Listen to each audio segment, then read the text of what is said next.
ব্যবসায়ী বলতে আমরা কি বুঝি? ব্যবসায়ীরা সাধারণত চেনা পথেই পথ চলতে পছন্দ করেন।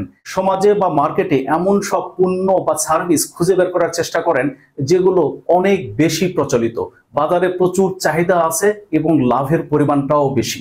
বিষয়টা হলো যে ব্যবসায়ী কোনো প্রোডাক্ট বা সার্ভিসকে কারোর সাথে পরিচয় করায় দিতে হয় না।